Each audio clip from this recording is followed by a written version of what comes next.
मुझे पता है अच्छी है, काफ़ी अच्छी है, और तुम सब लोग भी यही जानने आए हो इस वीडियो में कि होंडा सिटी जो अभी अभी नई लॉन्च हुई है वो कितनी अच्छी है। पर उससे पहले मैं तुमसे एक सवाल पूछना चाहता हूँ इस वीडियो को शुरू करने से पहले कि कैसे एक गाड़ी अपनी फील के लिए जानी जाती है, फीचर के लिए नहीं।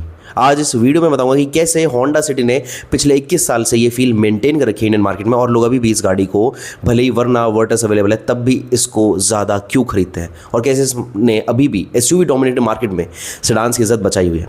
आज मैं आपको ना ही सबसे ज़्यादा स्पोर्टी, ना ही सबसे ज़्यादा फीचर लोडेड, पर फिर भी पिछले लगभग 30 साल से इंडियन रोड्स पर राज करने वाली एक ऐसी सेडान के बारे में बताऊंगा जो आप हमेशा से लेना चाहते हैं, जाना चाहते हैं, और ये आपको देती है एक middle class luxury level sedan की फील। 2026 में जब पूरा मार्केट एसयूवी के पीछे भाग रहा है तब भी होंडा ने सिटी को और ज़्यादा जिंदा कर दिया इस नए फेसलिफ्ट से। नए वेंटिलेटेड सीट्स है इसके अंदर, नया 10.1 इंच का टच स्क्रीन है, 360 डिग्री कैमरा है, लेवल 2 अडास दिया गया है इस नए वेरिएंट के अंदर, या फिर मैं कहूँ इस नए एवटार के अंदर। नया फ्रंट डिज़ाइन है और एक ऐसी हाइब्रिड टेक्नोलॉजी जो आज भी सेगमेंट में किसी और सेडान के पास बिल्कुल भी नहीं है। लेकिन सवाल ये है कि जो सबसे ज़्यादा इंपॉर्टेंट है कि क्या होंडा सिटी 2026 सिर्फ एक फेसलिफ्ट है या फिर ये इंडिया की सबसे इंटेलिजेंटली इंजीनियर्ड सेडान है। आज इस बात को हम अच्छी तरह से देखेंगे इस वीडियो के अंदर, पर उससे पहले गाइस 200 सब्सक्राइबर चाहिए मेरे को इस वीडियो से, क्योंकि काफ़ी दिनों बाद मैं भी आया हूँ, तुम भी आए हो, तो फटाफट से देखो भाई, जानो इस गाड़ी के बारे में, और हम पूरी कोशिश करेंगे कि हम तुम्हें सब कुछ प्रॉपर्ली बताएं।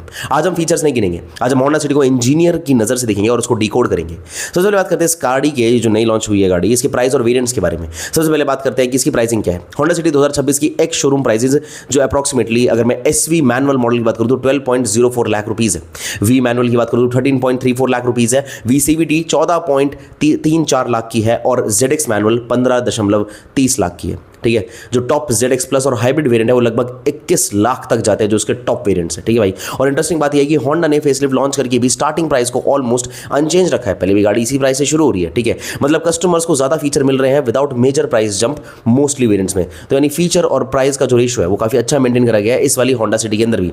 अब इस गाड़ी के अंदर क्या क्या है, द बिग 2026 के अंदर, इसके अंदर क्या क्या नए फीचर्स डाले गए हैं, होंडा ने क्या चेंज किया है इसे। सबसे पहले भाई एक्सटीरियर, जो सबसे ज्यादा important visual striking out feature है इसका, new black out mesh grille introduce करी गई है, न्यू बाय एलईडी हेडलैम्प्स भी डाले गए हैं गाड़ी के अंदर, कनेक्टेड एलईडी टेल लाइट बार भी डाली गई है इसके अंदर, और 16 इंच अलॉय व्हील्स जो सबसे ज़्यादा स्ट्राइकिंग फीचर है इसके, जिसकी वजह से गाड़ी काफ़ी ज़्यादा उठी हुई दिखती है, और अपडेटेड रियर बम्पर भी है, क्लियरर लेंस टेल लैम्प्स हैं जिसकी वजह से गाड़ी को और ज़्यादा फिनिश और शार्पर लुक देखने को मिलती है, और एक नया ब्लैक कलर ऑप्शन भी दिया गया आप लोगों को। लेकिन असली गेम कैबिन के अंदर है। होंडा ने दिया है आपको कैबिन के अंदर एक मैसिव 10.1 इंच का इंफोटेनमेंट सिस्टम जो पहले सिर्फ 8 इंचेस का आता था।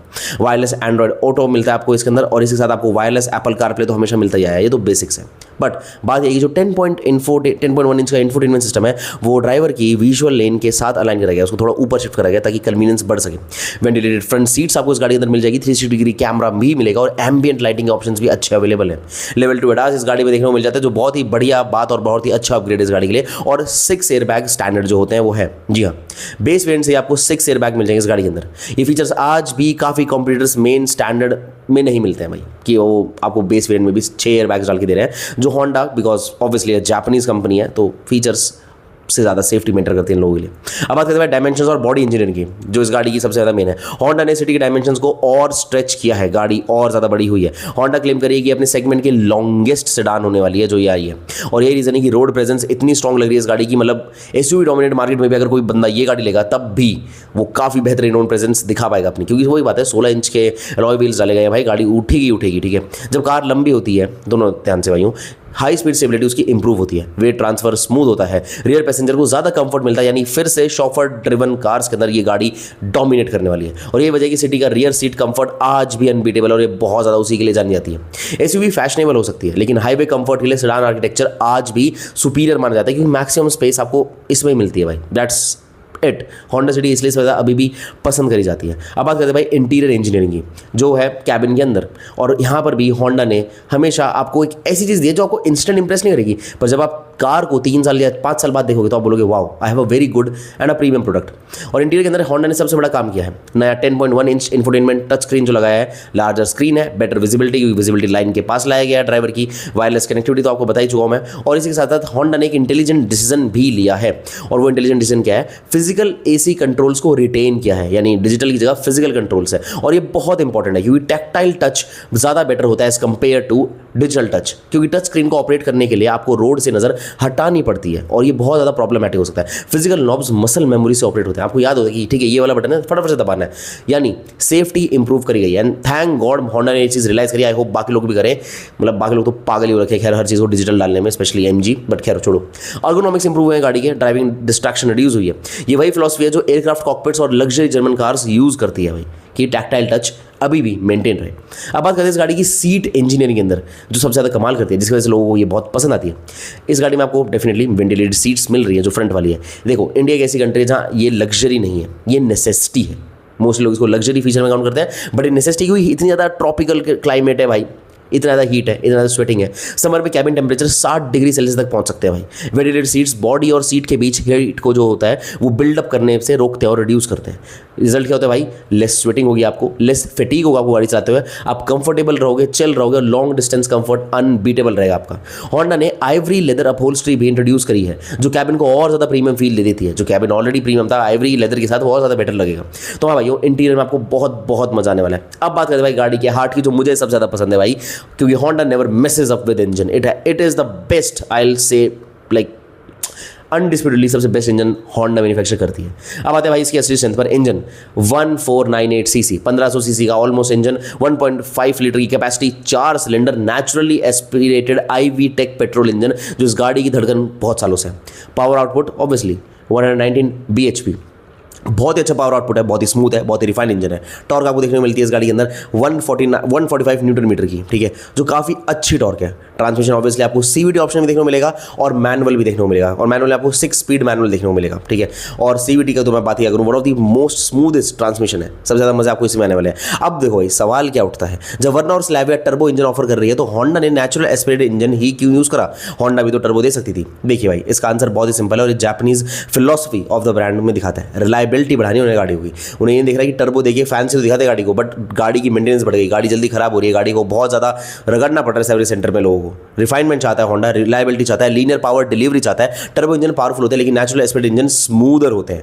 उन्हें एक स्पोर्टी कार नहीं, एक लग्जरी मिडिल क्लास के लिए सेडान निकालनी है जिसको वो कंफर्ट के लिए जाने, ना कि उसकी रेविंग के लिए। और लॉन्ग टर्म रिलायबिलिटी में जनरली एडवांटेज देते हैं भाई हमारे नेचुरली एस्पिरेटेड इंजन। इसलिए आज भी लाखों किलोमीटर चल चुकी होंडा सिटी रोड पर मिलती हैं अभी भी, और लोग उनको शान से चलाते हैं। अब बात करते हैं भाई इस गाड़ी के VTEC इंजन की साइंस की। अब VTEC है क्या, आज हम इसको अच्छे से डिकोड करेंगे। देखो होंडा की आइडेंटिटी है भाई वो VTEC, हमेशा से होंडा इसी वेरिएबल वैल्व टाइमिंग, ये VVT की फुल फॉर्म है, and lift electronics control system, यानी सिंपल लैंग्वेज में अगर आपको मैं समझाऊं तो इंजन RPM के अकॉर्डिंग अपनी ब्रीदिंग पैटर्न चेंज करता है। जी हाँ गाइस, ऑब्वियसली इंजन एयर लेता है, ब्रीथ करता है, वो अलग अलग RPM के अकॉर्डिंग अपनी ब्रीदिंग पैटर्न चेंज करता है। लो RPM पे एफिशिएंसी देनी होती है भाइयों, जो बहुत ज़्यादा इंपॉर्टेंट है। हाई RPM पे आपको गाड़ी के वो सबसे ज़्यादा क्या देनी होती है, पावर डिलीवरी देनी होती है, यानी परफॉर्मेंस देनी होती है। ये इन दोनों पर्टिकुलर RPMs के लिए अपनी अपनी ब्रीदिंग पैटर्न को चेंज करता है, जिसका रिजल्ट होता है आपको मिलती है एक स्मूथ सिटी में ट्रैफिक स्मूथ, और हाईवे पे एक एनर्जेटिक कार जो अनमैच्ड है। इसी वजह से इसमें कभी भी नीड नहीं फील हुई कि लोगों को टर्बो चाहिए भाई। ये रीज़न है कि होंडा इंजन एंथुसियास्ट की फेवरेट रहती है, भले ही नए नए है पर ये ऐसा नया है जिसको लोग टर्बो के लेवल पे जाके अप्रिशिएट करते हैं।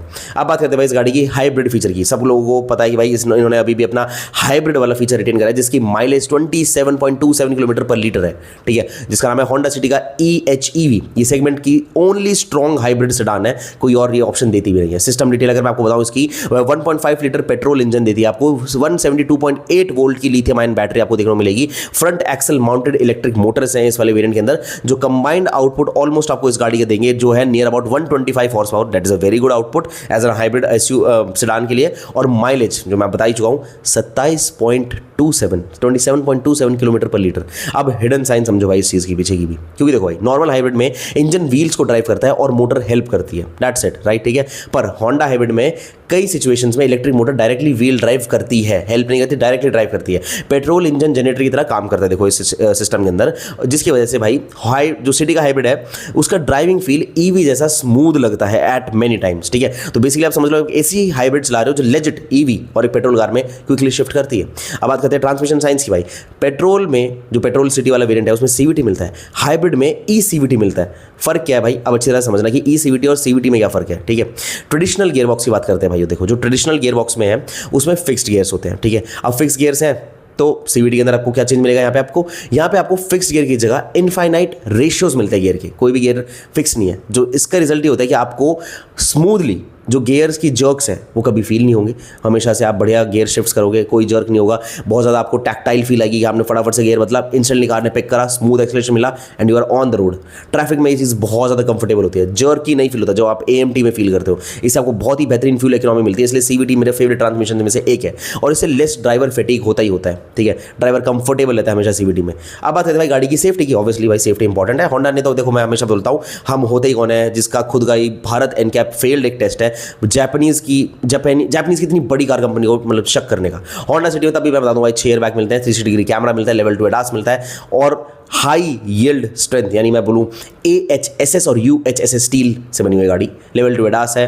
होंडा की सेंसिंग सूट टेक्नोलॉजीज के अंदर है और एडास भाई क्या करता है, अडैप्टिव क्रूज कंट्रोल फीचर आपको देता है, लेन कीप असिस्ट देता है, कोलिजन मिटिगेशन देता है भाई आपको, वो रोड डिपार्चर मिटिगेशन भी आपको प्रोवाइड करेगा क्योंकि ऑब्वियसली लेवल 2 है। और हाँ, ऑटो हाई बीम भी इसके पार्ट के अंदर इंक्लूडेड है, लीड व्हीकल अलर्ट भी आपको ये गाड़ी देगी और इसी के साथ आपको ह्यूमन रिएक्शन टाइम जो नियर अबाउट अप्रॉक्सीमेटली 1 सेकंड का होता है, उसमें अब ये एडवांस जो सिस्टम है वो मिली सेकंड के अंदर रिएक्ट करके आपको और आपकी गाड़ी को कितनी भी मुश्किल सिचुएशन हो इंडियन रोड्स के अकॉर्डिंग आपको बचाएगा। ये ड्राइवर को रिप्लेस नहीं करते, ये ड्राइवर की मिस्टेक्स को रिड्यूस करते हैं जो हो जाती है भाई बड़े आसानी से किसी से भी, ठीक है। तो भाई ये थी भाई इस गाड़ी की सेफ्टी टेक के बारे में। अब बात करते हैं कि सिटी अभी भी सबसे बेस्ट सेडान क्यों है भाई, सबसे मैक्सिमम नंबर ऑफ बायर्स के लिए। नंबर 1 रीजन भाई सबसे इंपॉर्टेंट है और वो है रियर सीट कंफर्ट। इस गाड़ी का रियर सीट कंफर्ट बहुत ही क्रेजी है। और नंबर 2 रीजन है भाई इस गाड़ी का जो सबसे ज़्यादा क्रूशियल है वो है रिफाइनमेंट, क्योंकि मैंने बताया गाड़ी आपको नहीं चाहती कि आपको रेविंग कार बने, ये चाहती है एक स्मूथ कार बने, ठीक है। सबसे अब अगला रीजन है भाई नंबर 3, होंडा की रिलायबिलिटी। होंडा की रिलायबिलिटी अनमैच होती है, वंस यू बाय होंडा और टोयोटा वो नहीं ब्रेक डाउन करते हैं मेरे भाई। रीजन नंबर 4 है भाई स्ट्रॉन्ग हाइब्रिड ऑप्शन। मैं बता ही चुका हूँ 27 किलोमीटर की माइलेज भाइयों और डायरेक्ट EV जैसे चलाने वाला फील, क्योंकि मोटर डायरेक्टली व्हील को ऑपरेट करती है। रीजन नंबर 5 भाई बैलेंस्ड ओनरशिप एक्सपीरियंस, कभी भी आपको पंगे नहीं देगी गाड़ी, सर्विस सेंटर में सर्विस करानी है करा लो, वरना ऐसे रैंडमली खराब नहीं होती जैसे वो मोटर ऑक्टेन जो घटिया गाड़ी बताते हैं ना टाटा और महिंद्रा, ऐसे नहीं होते। अब 5 रीजन क्यों इस गाड़ी को आपको अवॉइड करना चाहिए। टर्बो परफॉर्मेंस लवर इस गाड़ी को लेकर डिसअपॉइंट हो जाएंगे, पहले बता रहा हूं मत लेना अगर तुम्हें टर्बो पसंद है। दूसरा, ग्राउंड क्लियरेंस SUV जैसी नहीं है, मैं पहले बता रहा हूं, भली गाड़ी उठी हुई है 16 इंच टायर है बट नहीं है। जर्मन राइवल ज्यादा स्पोर्टी फील देंगे तुम्हें, तो please please please sporty feel के लिए गाड़ी मत लेना। टॉप हाइब्रिड वेरिएंट इसका बहुत एक्सपेंसिव है, 21 लाख तक जा रही है भाई गाड़ी। डिजाइन कंजर्वेटिव कुछ लोगों को लग सकता है अभी भी, ठीक है। अब किन्हें ये पर्टिकुलर खरीदनी चाहिए, obviously number 1 corporate professionals, second business owners जिनको लंबे डिस्टेंस ट्रैवल करना है, और कॉर्पोरेट प्रोफेशनल्स भी वो लोग जो सेल्स वगैरह में काफी लंबा ट्रैवल करते हैं। गवर्नमेंट ऑफिसर्स के लिए ऑब्वियसली सबसे बेस्ट चॉइस है, मजा आने वाले भाई IAS वगैरह के, ठीक है। फैमिली बायर्स अगेन बेस्ट, क्योंकि आपकी फैमिली रियर सीट को काफ़ी यूज़ करेगी और गाड़ी रियर सीट चाहती है यूज़ हो। लॉन्ग डिस्टेंस हाईवे यूजर्स के लिए है, और जो पीपल जो प्लान कर रहे हैं इस गाड़ी को 8 से 10 साल रखने के लिए, तो उनके लिए गाड़ी प्रॉपर है। भले E20 30 कुछ भी आ जाए, होंडा फ्लेक्स फ्यूल इंजन बहुत अच्छे बना रही है, झेल लेगी भाई वो, ठीक है। फाइनल वर्डिक्ट में देना चाहूँगा, देखो अगर आपको रैग रेस जीतनी है तो होंडा सिटी मतलब उसके लिए वर्टस है। आपको अगर इंस्टाग्राम रील्स बनानी है तो भाई उसके लिए भी मत लो ये गाड़ी, ठीक है। पर अगर आपको एक ऐसी गाड़ी चाहिए जो रिफाइंड हो, आपका साथ निभाए और आपकी फैमिली को कंफर्ट दे और एक अच्छा आपको लग्जूरी सेडान का feel they with its Ivory leather and every new thing that is in the car, तो आप भाई ये गाड़ी को लीजिए, कंफर्ट दीजिए अपनी फैमिली को। चैनल को सब्सक्राइब करिए और मिलते हैं अगले वीडियो के अंदर। हाँ, कंपैरिजन किसके साथ करना है इसका और कौन सा वेरिएंट सबसे ज़्यादा परफेक्ट रहेगा वो अगली लॉन्ग वीडियो में आ जाएगा भाइयों। Will try to be very much consistent, but subscribe कर देना भाइयों, ठीक है।